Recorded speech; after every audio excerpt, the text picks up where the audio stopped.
ವಿಶೇಷ ಚೇತನರ ವಾರ್ತೆಗೆ ಸ್ವಾಗತ. ಸ್ನೇಹಿತರೆ, ಇಂದು ಬೆಳಗ್ಗೆಯಿಂದ ಸಂಜೆವರೆಗೆ ಒಂದು ವಿಶೇಷವಾಗಿರ್ತಕ್ಕಂಥ ಸುದ್ದಿ ಎಲ್ಲ ವಾಟ್ಸಪ್ಗಳಲ್ಲಿ ಮತ್ತು ಸಾಮಾಜಿಕ ಜಾಲತಾಣಗಳಲ್ಲಿ ಹರಿದಾಡ್ತಾ ಇದೆ.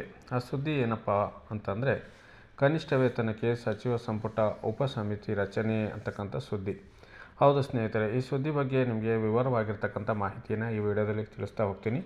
ನಮ್ಮ ಚಾನಲ್ ವಿಶೇಷ ಚೇತನರ ವಾರ್ತೆ ಪ್ರಥಮ ಬಾರಿ ವೀಕ್ಷಣೆ ಮಾಡ್ತಾಯಿದ್ರೆ ಚಾನಲನ್ನು ಸಬ್ಸ್ಕ್ರೈಬ್ ಮಾಡಿಕೊಂಡು ವಿಡಿಯೋವನ್ನು ಲೈಕ್ ಮಾಡಿ ಮತ್ತು ಇತರರಿಗೂ ಈ ವಿಡಿಯೋವನ್ನು ಶೇರ್ ಮಾಡಿ. ಕನಿಷ್ಠ ವೇತನಕ್ಕೆ ಸಚಿವ ಸಂಪುಟ ಉಪಸಮಿತಿ ರಚನೆ, ಕಾರ್ಮಿಕರಿಗೆ ಸಿಗುತ್ತಾ ಭರ್ಜರಿ ವೇತನ ಅಂತೇಳ್ಬಿಟ್ಟು ಒಂದು ಸುದ್ದಿ ಬರ್ತಾಯಿದೆ ಸ್ನೇಹಿತರೆ. ಕನಿಷ್ಠ ವೇತನ ಹೆಚ್ಚಳದ ಕುರಿತು ರಾಜ್ಯ ಸರ್ಕಾರ ಮಹತ್ವದ ಹೆಜ್ಜೆ ಇಟ್ಟಿದೆ ಎನ್ನಲಾಗಿದ್ದು, ಸಚಿವ ಸಂಪುಟ ಉಪಸಮಿತಿ ರಚನೆಯಾಗಿರುವುದು ಕಾರ್ಮಿಕರಲ್ಲಿ ನಿರೀಕ್ಷೆ ಮೂಡಿಸಿದೆ. ಕನಿಷ್ಠ ವೇತನ ಎಷ್ಟು ಹೆಚ್ಚಾಗಬಹುದು, ಯಾರಿಗೆಲ್ಲ ಲಾಭವಾಗಲಿದೆ, ಸರ್ಕಾರದ ಮುಂದಿನ ನಿರ್ಧಾರ ಏನು ಎಂಬುದನ್ನು ಈ ಒಂದು ವಿಡಿಯೋದಲ್ಲಿ ನಿಮಗೆ ತಿಳಿಸ್ತಾ ಹೋಗ್ತೀನಿ ಸ್ನೇಹಿತರೆ.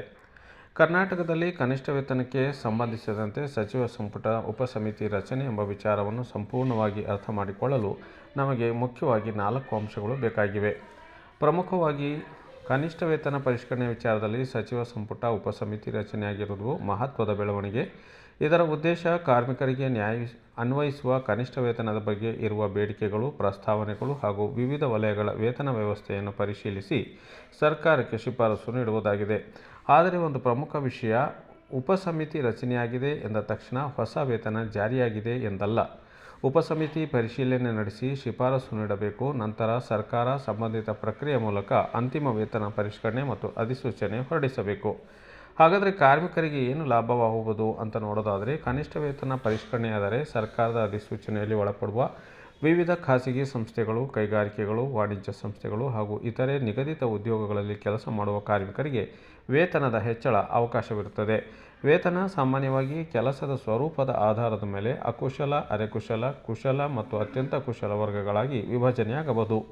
ಆದರೆ ಯಾರಿಗೆ ಎಷ್ಟು ರೂಪಾಯಿ ವೇತನ ಸಿಗಲಿದೆ ಎಂಬುದನ್ನು ಅಂತಿಮ ಅಧಿಸೂಚನೆ ಬರುವವರೆಗೆ ಖಚಿತವಾಗಿ ಹೇಳಲು ಸಾಧ್ಯವಿಲ್ಲ. ಕರ್ನಾಟಕದಲ್ಲಿ ಇದು ಏಕೆ ಮಹತ್ವದ್ದು ಅಂತ ನೋಡೋದಾದರೆ, ಕನಿಷ್ಠ ವೇತನ ನಿಗದಿ ಪರಿಷ್ಕರಣೆಗೆ ಕಾನೂನಿನಲ್ಲಿ ನಿಗದಿತ ಪ್ರಕ್ರಿಯೆ ಇದೆ. ಇತ್ತೀಚಿನ ಕರ್ನಾಟಕ ಹೈಕೋರ್ಟ್ ತೀರ್ಪಿನಲ್ಲಿಯೂ ಕನಿಷ್ಠ ವೇತನ ಪರಿಷ್ಕರಣೆಗೆ ಸಂಬಂಧಿಸಿದಂತೆ ಕಾನೂನುಬದ್ಧ ಪ್ರಕ್ರಿಯೆ, ಸಮಿತಿ, ಉಪಸಮಿತಿ ರಚನೆ ಮತ್ತು ಪ್ರಸ್ತಾವನೆ ಪ್ರಕಟಣೆ ಮುಂತಾದ ಕ್ರಮಗಳ ಮಹತ್ವವನ್ನು ಉಲ್ಲೇಖಿಸಲಾಗಿದೆ. ಅದೇ ರೀತಿ ಕರ್ನಾಟಕ ಸರ್ಕಾರವು 2026-27ನೇ ಸಾಲಿನ ಕನಿಷ್ಠ ವೇತನ ಪರಿಷ್ಕರಣೆಗೆ ಸಂಬಂಧಿಸಿದಂತೆ ಹಿಂದಿನ ಏಕೀಕೃತ ಕರಡು ಅಧಿಸೂಚನೆ, ಉದ್ಯೋಗದಾತರು, ಕಾರ್ಮಿಕ ಸಂಘಟನೆಗಳ ಆಕ್ಷೇಪಣೆ ಮತ್ತು ಕನಿಷ್ಠ ವೇತನ ಸಲಹಾ ಮಂಡಳಿಯ ಅಭಿಪ್ರಾಯಗಳನ್ನು ಪರಿಗಣಿಸುವುದಾಗಿ ವರದಿಯಿದೆ. ಹೊರಗುತ್ತಿಗೆ ನೌಕರರಿಗೆ ಏನು ಸೌಲಭ್ಯ ಅಂತ ನೋಡೋದಾದರೆ, ಹೊರಗುತ್ತಿಗೆ ಸಿಬ್ಬಂದಿಯ ಕನಿಷ್ಠ ವೇತನವು ಪ್ರಮುಖ ಬೇಡಿಕೆಯಾಗಿದೆ. 2026ರಲ್ಲಿಯೂ ಕರ್ನಾಟಕದಲ್ಲಿ ಸರ್ಕಾರಿ ಹೊರಗುತ್ತಿಗೆ ನೌಕರರಿಗೆ ಕನಿಷ್ಠ ವೇತನ ನೀಡಬೇಕೆಂಬ ಒತ್ತಾಯಗಳು ಕೇಳಿಬಂದಿವೆ. ಆದರೆ ಈ ಸಚಿವ ಸಂಪುಟ ಉಪಸಮಿತಿ ನಿರ್ಧಾರದಿಂದಲೇ ಎಲ್ಲ ಹೊರಗುತ್ತಿಗೆ ನೌಕರರ ವೇತನ ಎಷ್ಟು ಹೆಚ್ಚಾಗುತ್ತದೆ ಎಂದು ಈಗಲೇ ಹೇಳುವುದು ಸರಿಯಲ್ಲ. ಅಂತಿಮ ಸರ್ಕಾರದ ಆದೇಶ, ಅಧಿಸೂಚನೆಯನ್ನು ನೋಡಬೇಕು. ಸರಳವಾಗಿ ಹೇಳುವುದಾದರೆ, ಉಪಸಮಿತಿ ರಚನೆ, ವಿಷಯ ಪರಿಶೀಲನೆ, ವಿವಿಧ ಬೇಡಿಕೆ ಅಭಿಪ್ರಾಯಗಳ ಪರಿಶೀಲನೆ, ಶಿಫಾರಸು, ಸರ್ಕಾರದ ಅಂತಿಮ ನಿರ್ಧಾರ, ಅಧಿಸೂಚನೆ, ಹೊಸ ಕನಿಷ್ಠ ವೇತನ ಜಾರಿ, ಇಷ್ಟು ಹಂತಗಳನ್ನು ಇದು ದಾಟಬೇಕಾಗುತ್ತೆ. ಹೀಗಾಗಿ ಈಗಿನ ಬೆಳವಣಿಗೆಯನ್ನು ಕಾರ್ಮಿಕರಿಗೆ ಕನಿಷ್ಠ ವೇತನ ಹೆಚ್ಚಳದ ನಿರೀಕ್ಷೆ ಹೆಚ್ಚಿಸಿರುವ ಮಹತ್ವದ ಹೆಜ್ಜೆ ಎಂದು ಹೇಳಬಹುದು. ಆದರೆ ವೇತನ ಇಷ್ಟು ರೂಪಾಯಿಗೆ ಹೆಚ್ಚಳವಾಗಿದೆ ಎಂದು ಇನ್ನೂ ಅಂತಿಮವಾಗಿ ಘೋಷಿಸದಿರುವುದು ಇಲ್ಲಿ ನಾವು ಗಮನಿಸಬಹುದು. ಮೊದಲನೇದಾಗಿ, ಈ ಸುದ್ದಿ ಆಧಾರದಲ್ಲಿ ಯಾರಿಗೆ ಎಷ್ಟು ಕನಿಷ್ಠ ವೇತನ ಸಿಗಬಹುದು, VRW, MRW, ಹೊರಗುತ್ತಿಗೆ ನೌಕರರು, ಖಾಸಗಿ ಕಾರ್ಮಿಕರಿಗೆ ಇದರಿಂದ ಏನು ಪರಿಣಾಮ ಅಂತ ನೋಡೋದಾದರೆ, ಈಗಿರುವ ಮಾಹಿತಿಯನ್ನು ಆಧರಿಸಿ ಯಾರಿಗೆ ಎಷ್ಟು ವೇತನ ಹೆಚ್ಚಾಗಬಹುದು ಅಂತ ನೋಡೋದಾದರೆ, VRW, MRW ಹಾಗೂ ಹೊರಗುತ್ತಿಗೆ ನೌಕರರಿಗೆ ಇದರ ಪರಿಣಾಮ ಏನು ಅಂತ ನಾವು ಗಮನಿಸೋದಾದರೆ, ಕರ್ನಾಟಕದಲ್ಲಿ ಕನಿಷ್ಠ ವೇತನ ಪರಿಷ್ಕರಣೆ ವಿಚಾರ ಈಗ ಮಹತ್ವದ ಹಂತದಲ್ಲಿದೆ. ಕನಿಷ್ಠ ವೇತನ ಹೆಚ್ಚಳದ ಪ್ರಸ್ತಾವನೆಯನ್ನು ಪರಿಶೀಲಿಸಲು ಸಚಿವ ಸಂಪುಟ ಉಪಸಮಿತಿ ರಚಿಸಲಾಗಿದೆ ಎಂಬ ವರದಿ ಇಂದು ಪ್ರಕಟವಾಗಿದೆ. ಒಂದು ವರದಿಯ ಪ್ರಕಾರ ಕಾರ್ಮಿಕರ ಕನಿಷ್ಠ ವೇತನವನ್ನು ಸುಮಾರು 60% ಹೆಚ್ಚಿಸುವ ಪ್ರಸ್ತಾವನೆ ಪರಿಶೀಲನೆಯಲ್ಲಿದೆ.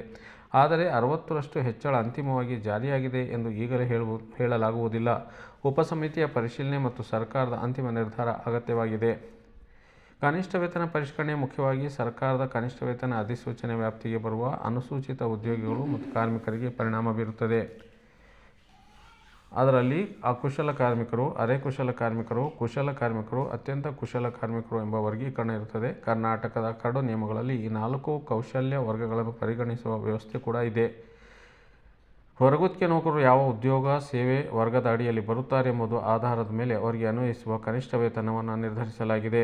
ಅಂತಿಮ ಅಧಿಸೂಚನೆಯಲ್ಲಿ ಯಾವ ಉದ್ಯೋಗಕ್ಕೆ ಎಷ್ಟು ಕನಿಷ್ಠ ವೇತನ ಎಂಬುದು ಸ್ಪಷ್ಟವಾದ ನಂತರವೇ ಖಚಿತ ಮೊತ್ತ ಗೊತ್ತಾಗಲಿದೆ.